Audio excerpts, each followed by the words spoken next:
Probably something outside the box was the guy at Radio Shack who helped me figure out a way to hook up a splitter on 2 TVs so I could watch both shows at the same time. Changing the channel, I missed too much. And one of the cool things I liked was all the flip-flopping. When Lex Luger showed up, we were like, oh, well, I can't believe he did that. And we were just, you know what I mean? And then Ray Ramon showed up and like, man, he's so, he knows his first name. And then we was just fired up, right?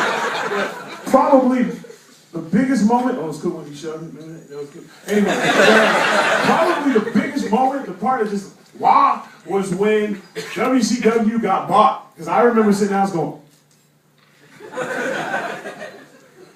that's Shane O'Mac. What's he doing on WCW? He bought it, son! Oh man, that's crazy. Everyone's going to come together. It's going to be this great Olympic of wrestling. Didn't quite go that way.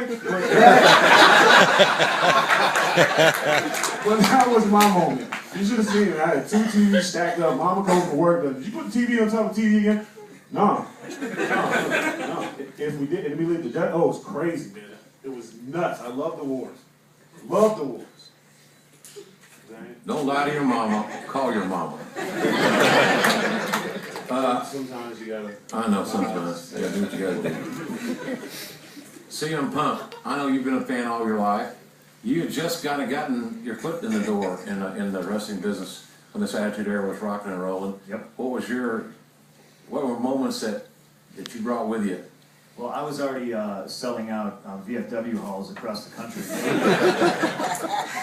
In places like Muncie, Indiana, Norman, Oklahoma, you know. Yeah. The bustling metropolises of the United States of America.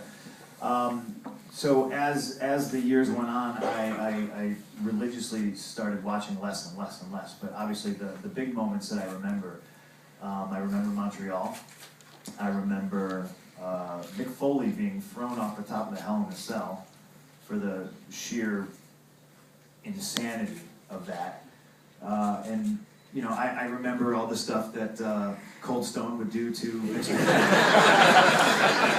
You know, he wrecked his Corvette, made him, you know, pee his pants in, you know, in the middle of the ring. You know, drove a beer truck up, sprayed him with beer, all that fun stuff. You know, the Attitude Era had this this chaos about it, and you know, leading the charge was Steve. You know, and you didn't know what was going to happen, and that made it fun to watch. Thank you. You're welcome. Mike, let me guess.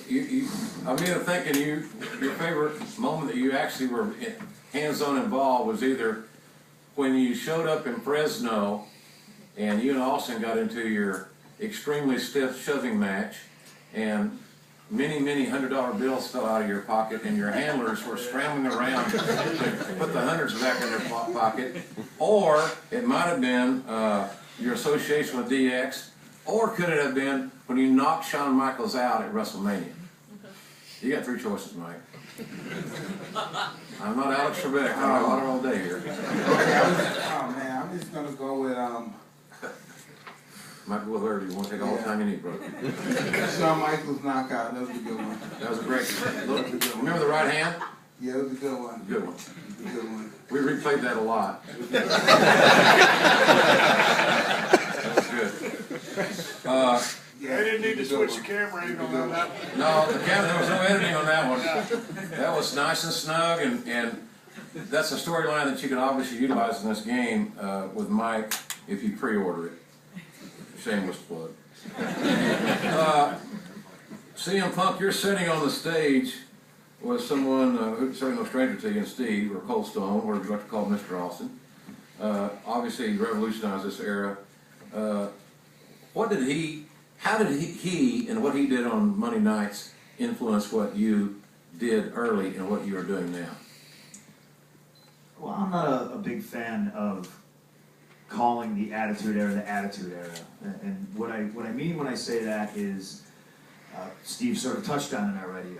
The best things in the history of pro wrestling have always been about attitude, and the guys who have made it, you know, bust through a glass ceiling or made it to the top, whatever you want to call it, they were the ones who had the most attitude. They walk in a room, they command an audience. They, for whatever reason, were angry, were pissed off, knew what was good, and whether they were stepping on toes and pissing people off, at the end of the day, the product was amazing, and they knew that what they were going to do was good for business. So that being said, he's the poster boy for that. Somebody who had been overlooked and not used to his potential, maybe kind of brushed aside for somebody else. This isn't our guy. This guy over here who he used to play football. We're gonna use him. Sorry, Steve. You have to sit down. It's not your turn. Eventually, just saying, you know what, the hell with it. I'm gonna do it, and just doing it. And to me, that's obviously what encompasses the Attitude Era. But I mean, that's the same thing I did. That's the same thing anybody who makes it to the top did. You have your whole career and your whole life of people telling you no, no, no, no, no, and you either start to believe it or you listen to them, or you get pissed off enough that you shove it up their ass and you prove them wrong.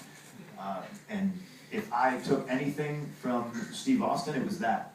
I obviously don't lack confidence, but at the end of the day, I also know that what I'm going to do out there, whether it's going to make somebody in the back mad or if it's going to step on somebody's toes, I know at the end of the day, it's the best thing for the business. And that's what I learned just from watching him and his attitude and the way he carried himself and produced and drew money and put asses in the seats and everything. Can you pass that to Steve, please? Or one of those Sure. guys? Please, thank you. And of course, so there's to the people in the audience, CM Punk figuratively meant shoving something up someone's rectum, not literally. If you get me mad enough. We're not doing any prison movies here. You sure? Yeah. I think Miz just did a prison movie. He also did a film.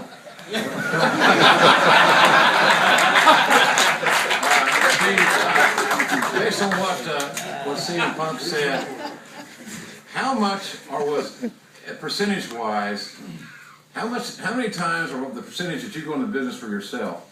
When we saw you on TV, those of us that knew you knew what we were seeing, and I've always said the best wrestlers are the ones that are extensions of their own personality. You weren't really much different in real life, in my opinion, than you were on television. So how much did you used to do to go into business for yourself and call the proverbial ad-lib once you got in the ring and you felt or heard? Because I know a lot of your instincts came from your hearing, even though you're half deaf. Man, to me, you just go out there and you turn the volume up. Most of the time I like to operate at about 1 or 2. When you go out there and you got 20,000 people to entertain, you turn it up. And if you go into a competitive environment, going back to my football days, it's a killer instinct. You want to survive, you want to start, you want to dominate everything. You got to get your opportunity. And when you don't get an opportunity and you have to make an opportunity, you got to go for it. So anytime I went out there, I always went out there to do business. But I knew business. I've been held back and frustrated for 7.5 years. I finally got fired. ECW picked me up. Paul Heyman kind of coached me up a little bit.